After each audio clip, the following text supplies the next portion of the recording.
鲲鹏之力。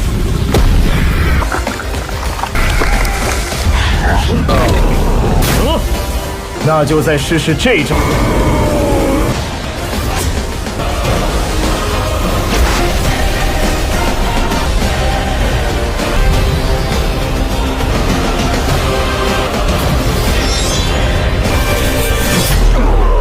Halo kalian semua, selamat datang di channel Donghua Master. Bagaimana kabar kalian semua? Mimin harap kalian semua baik-baik saja. Dan pada video kali ini kita akan melanjutkan alur cerita dari serial Donghua Perfect World episode 171.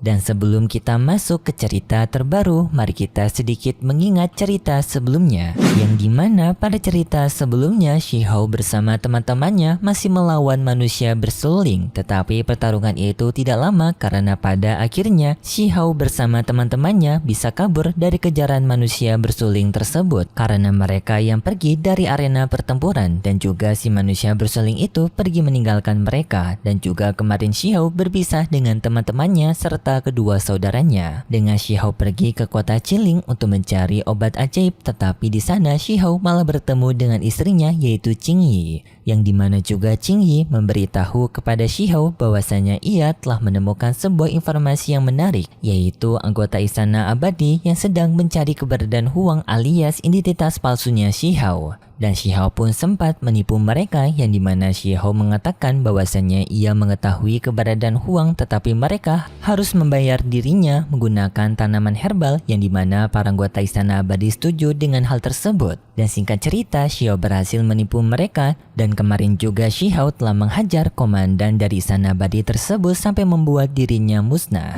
Dan itu merupakan inti cerita pada cerita sebelumnya. Kalau gitu pun sekarang langsung saja kita masuk ke bagian cerita terbaru. Cerita ini berlanjut dengan diperlihatkan Shihao yang masih berhadapan melawan para anggota dari Istana Abadi. Dan pada saat ini para anggota Istana Abadi mengatakan rasa kekecewaan mereka kepada Shihao karena Shihao yang telah berani menipu mereka. Dan lalu para anggota Istana Abadi pun menyerang Shihao secara bersamaan dari arah yang berbeda-beda. Untungnya Shihao dengan begitu mudahnya bisa melawan mereka dengan hanya sekali serangan yang membuat mereka langsung berubah menjadi debu. Dan setelah itu pun tersisa dari anggota Sang Jenderal Istana Abadi sebelumnya. Di sini ia melihat bahwasanya Shihao dan juga Qingyi ternyata telah bekerja sama untuk menipu dirinya. Hal ini pun semakin membuat Sang Jenderal Istana Abadi itu merasa kesal. Namun Shihao tidak memberikan kesempatan dari Sang Jenderal itu untuk hidup lebih lama lagi karena Shihao yang menghabisinya menggunakan serangannya. Tetapi di saat itu tiba-tiba saja si komandan dari dunia bawah berniat untuk menyerang ke arah Shihao secara diam-diam, yang untungnya telah disadari oleh Qingyi. Qingyi pun untungnya bisa menghentikan komandan dunia bawah itu, dan juga Qingyi mengatakan, apakah kau tidak merasa malu untuk menyerang orang dari belakang? Mendengar hal tersebut pun membuat komandan dari dunia bawah itu merasa kesal kepada Qingyi, dan ia mulai maju menyerang Qingyi duluan. Qingyi pun menyerang si komandan dunia bawah tersebut menggunakan kekuatannya, yang dimana serangan Qingyi membuat komandan dunia bawah itu mengalami penderitaan yang cukup kesakitan sampai membuat dirinya terjatuh dari atas udara, dan hal ini semakin membuat komandan dari dunia bawah marah kepada mereka. Lalu tampak dari komandan dunia bawah itu mengaktifkan kekuatannya yang lebih besar lagi. Dengan komandan dari dunia bawah itu menyerap esensi kehidupan dari para bawahan yang telah dihabisi oleh Shihao dan juga Qingyi, yang membuat kekuatan dari komandan dunia bawah itu semakin besar. Qingyi juga tidak kalah, yang dimana ia juga mengeluarkan kekuatannya yang besar, yang di sini juga adanya simbol di belakangnya Qingyi. Dan setelah itu pun mereka berdua beradu serangan. Dari komandan dunia bawah itu menyerang menggunakan kepala demon, sedangkan Qingyi menggunakan serangan dari burung esnya. Peraduan dari serangan tersebut tak disangka dimenangkan oleh komandan dunia bawah, yang dimana kekuatannya jauh lebih besar bisa memukul mundur kekuatan Qingyi. Untungnya di saat waktu yang sangat tepat Shihao pun datang menyelamatkan Qingyi dengan memberikan perlindungan kepada Qingyi. Shi Hao pun membalas serangan dari komandan dunia bawah itu menggunakan armor hitamnya, yang setelah itu Shi Hao menggunakan teknik pengadilan kematian, yang dengan teknik itu Shi Hao mengeluarkan naganya. Dengan naganya memakan komandan dunia bawah, membuat komandan dunia bawah pun kehilangan nyawanya. Dan setelah berhasil mengalahkan komandan dari dunia bawah itu, Shi Hao mengajak kepada Qing Yi untuk sementara waktu Qing Yi ikut bersama dirinya sampai api abadi telah berhasil dinyalakan. Karena Shi Hao cukup khawatir karena sekarang mereka telah membuat masalah dengan istana abadi, kemungkinan nanti Yue Chan akan mengetahui keberadaan Qing Yi, yang nantinya malah akan membuat Qing Yi berada dalam masalah karena tubuh utamanya yang mengincar tubuh kedua, yaitu Qing Yi. Jadinya Shi Hao untuk sementara waktu mengajak Qing Yi untuk pergi bersama-sama, yang untungnya Qing Yi menerima permintaan Shi Hao. Dan setelah itu Shi Hao pun berbicara kepada sang pemilik restoran, yang dimana Shi Hao meminta kepada sang pemilik restoran untuk memasak daging sayap emas yang dimiliki oleh bawahan dari istana abadi sebelumnya, karena Shi Hao ingin menyantapnya setelah dirinya berhasil menyelesaikan masalah ini. Sang pemilik restoran tidak keberatan dengan permintaan Shi Hao. Ia akan menjalankan perintahnya Shi Hao untuk memasak daging dari burung emas tersebut. Shi Hao juga memberikan tawaran kepada Shiba Tian. Setelah mereka usai membereskan masalah ini, maka Shiba Tian juga akan diajak makan oleh mereka. Yang setelah itu pun Shi Hao mengajak kepada Qing Yi dan juga Shiba Tian untuk melanjutkan rencana mereka, yang dimana mereka sekarang akan memburu Tuan Muda Istana Abadi yang merupakan pewaris dari Istana Abadi, yaitu Di Chong. Karena bagi Shi Hao sudah cukup merepotkan memiliki masalah dengan Di Chong, dan Shi Hao ingin membereskannya secepat mungkin.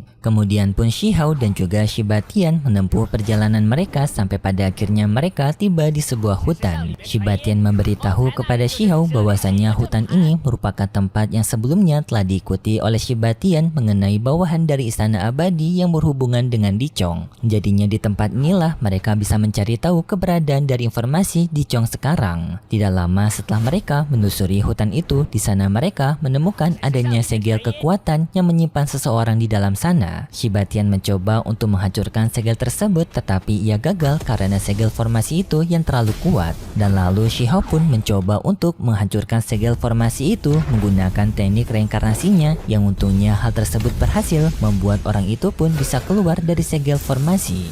Lalu Shi Hao pun berbicara kepada orang itu apakah orang itu mengetahui keberadaannya Di Chong. Namun si orang ini tidak mengetahui siapa Shi Hao ini, tetapi setelah ia lihat-lihat ia pun mengetahui bahwasanya pria yang berada di hadapannya merupakan Huang yang menjadi incarannya Di Chong. Namun Shi Hao melihat pria ini sepertinya bukan berasal dari Istana Abadi karena pakaiannya yang begitu berbeda. Shi Hao pun bertanya kepada sang pria itu kenapa dirinya mau membantu Di Chong. Namun pertanyaan Di Chong disela oleh Shiba Tian dengan Shiba Tian bertanya kepada orang tersebut di mana lokasi keberadaan Di Chong sekarang, dan apakah teleportasi array ini bisa digunakan untuk mereka memindahkan mereka ke tempat lokasinya Di Chong. Jadi bisa dibilang si pria ini merupakan orang yang bertanggung jawab untuk menjaga teleportasi array penghubung antara Di Chong dan juga para anggota Istana Abadi. Tetapi sayangnya si pria itu mengatakan bahwasanya teleportasi array ini tidak bisa untuk memindahkan makhluk hidup dan hanya bisa untuk memindahkan benda-benda harta berharga seperti harta tulang dan juga obat-obatan suci.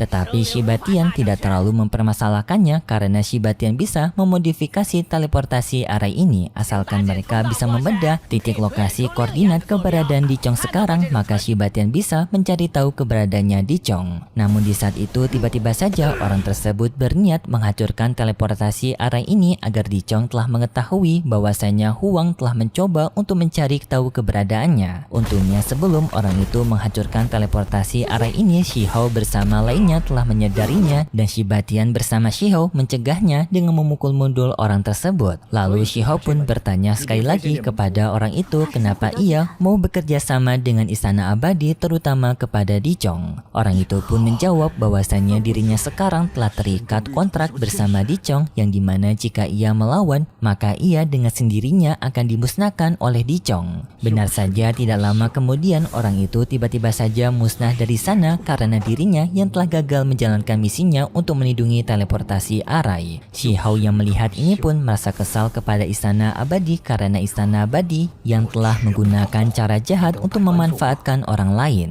Singkat cerita, setelah Shiba Tian memodifikasi teleportasi array itu, teleportasi array ini sekarang telah bisa untuk digunakan mereka berpindah tempat ke lokasi Di Chong sekarang, dan sebelum mereka berpindah ke lokasinya Dicong, Shiba Tian memberikan peringatan sekali lagi kepada mereka apakah mereka yakin ingin berhadapan dengan Dicong. Shihao bersama dengan Qingyi menjawab bahwasanya mereka berdua sangat yakin dan juga Qingyi telah mengetahui jika kedua tubuh telah menyatu. Kemungkinan sekarang Dicong masih memerlukan waktu bagi dirinya untuk bisa menggunakan kekuatannya secara penuh. Artinya di sini mereka masih memiliki kesempatan untuk bisa berhadapan melawan Dicong. Dan setelah itu pun Shiba Tian memindahkan mereka berdua ke lokasi tempat dari titik teleportasi ini berasal. Setelah mereka melewati teleportasi area tersebut, tiba-tiba saja mereka berpindah tempat di sebuah tempat yang sangat misterius. Yang di sini Shihao pun menyadari bahwasanya mereka sekarang tidak berada di tempatnya Dicong. Shiba Tian membenarkan hal tersebut, tetapi dirinya juga takut-takut memberitahu alasannya karena ia takut dimarahi oleh Shihao karena telah bekerja tidak becus. Shiba Tian pun menjelaskan kemungkinan Dicong memang telah sengaja memindahkan sedikit koordinat agar lokasinya tidak bisa terlalu dibaca oleh pihak musuh, yang kemungkinan di sini mereka telah dibelokkan oleh Dicong sedikit sampai 100 mil jauhnya. Mendengar hal itu pun membuat Shihao sedikit jengkel kepada Shiba Tian karena Shiba Tian yang ternyata tidak becus dalam mencari keberadaannya Dicong. Setelah itu pun Shihao mencoba untuk menggunakan penglihatan supernya mencari tahu lokasi yang berkemungkinan merupakan tempat lokasi persembunyiannya Dicong, sampai pada akhirnya Shihao menemukan adanya sebuah tempat misterius yang ditutupi oleh segel kekuatan. Shihao pun dengan segera bersama Qingyi dan juga Shiba Tian pergi ke tempat tersebut. Setelah mereka sampai di gua itu, di sana Shiba Tian bisa merasakan bahwasanya segel yang telah ditaruh di luar dari gua ini merupakan segel yang begitu kuat, yang kemungkinan segel ini telah dibuat oleh Dicong untuk melindungi dirinya sendiri, yang kemungkinan artinya Dicong berada di dalam gua ini. Shihao pun bertanya apakah Shiba Tian bisa menjemput segel tersebut. Shiba Tian menjawab hal ini bukanlah masalah besar bagi dirinya, tetapi masalahnya jika dirinya menghancurkan segel ini, maka kemungkinan orang yang telah membuat segel ini akan menyadari bahwasanya adanya orang yang telah menjebol masuk, artinya keberadaan mereka akan diketahui oleh Dicong. Qingyi pun bertanya apakah tidak ada cara lain bagi mereka memasuki gua ini tanpa diketahui dan juga tanpa menghancurkan segel ini. Shiba Tian menjawab tentu saja ada, tetapi hal ini sangatlah beresiko dan Shiba Tian meminta kepada mereka berdua untuk mengikuti dirinya dari belakang secara berhati-hati. Jangan sampai mereka mengaktifkan simbol ini yang nantinya mereka akan mendapatkan serangan. Setelah mereka melewati secara perlahan dari Shiba Tian, mereka pun telah sampai di pintu keluar dari gua tersebut. Namun di saat itu tiba-tiba saja adanya seekor monster yang keluar dari gua itu, yang ternyata monster itu merupakan penjaga dari gua yang telah diperintahkan oleh Dicong, alias ia merupakan prajurit dari Istana Abadi. Dan Qingyi mengetahui bahwasanya prajurit itu merupakan prajurit naga buaya yang bisa dibilang juga merupakan salah satu binatang langka yang telah digunakan oleh Istana Abadi sebagai prajurit mereka.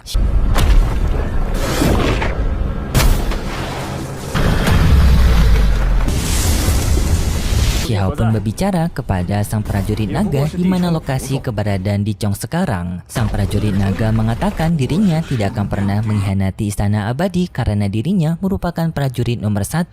Dan setelah itu pun terjadi pertarungan antara Shihao melawan prajurit buaya naga. Yang dalam pertarungan tersebut prajurit buaya naga memiliki kekuatan yang begitu dahsyat sampai bisa membuat Shihao terpental. Shihao pun menggunakan teknik dari burung kunpengnya untuk menyerang prajurit burung naga, tetapi tadi disangka prajurit burung naga tersebut dapat menghancurkan burung kunpengnya Shihao dengan membelahnya menjadi 2. Kunpeng之力。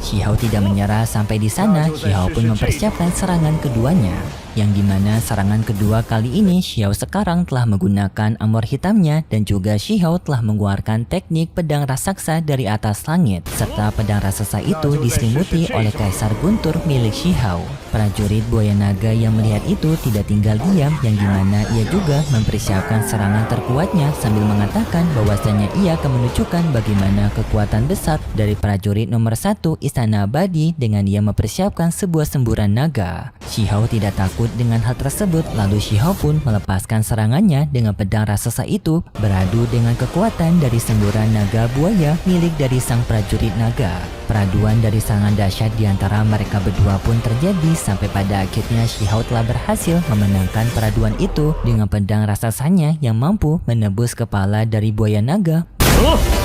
那就再试试这招。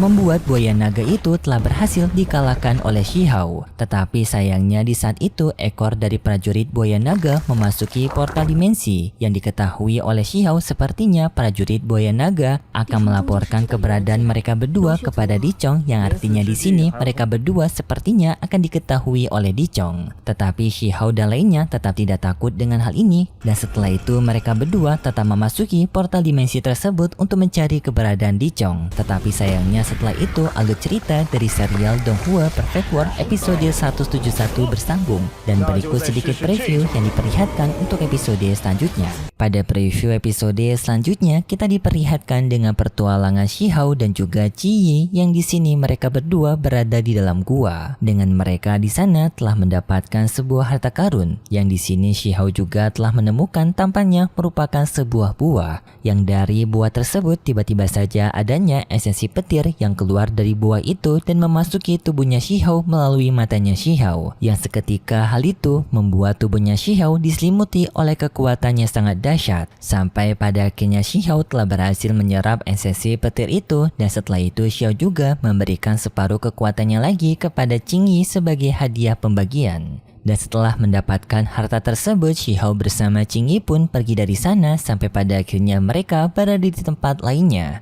Yang di sini kita tak disangka-sangka akan bertemu dengan Dichong yang tampaknya ia sedang berkultivasi. Tetapi masih belum diketahui apakah di sini mereka berdua saling bertemu ataupun tidak. Tetapi tampaknya saling bertemu karena setelah itu Shihao dan juga Qingyi bersiap-siap untuk memberikan pelajaran kepada Dichong, yaitu dengan mereka berdua menghancurkan dinding pelindungan yang dibuat oleh Dichong. Asik cuy, kalau memang besok merupakan pertempuran antara Shihao dan juga Qingyi melawan Dichong akan jadi pertempuran yang cukup seru. Karena pertempuran melawan Dichong sendiri merupakan pertempuran yang juga ditunggu-tunggu pada serial Donghua ini setelah pertarungannya Sinin Chuang sebelumnya. Dan hanya itu saja preview yang diperlihatkan untuk episode selanjutnya. Kalau gitu pun terima kasih buat kalian semua yang sudah menonton video ini sampai akhir. Jika kalian suka dengan video kali ini bisa beri like serta subscribe dan sampai jumpa di video selanjutnya. See ya!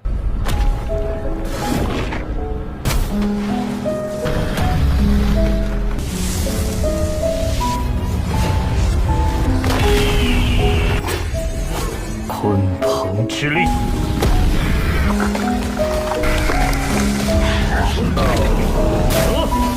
那就再试试这招。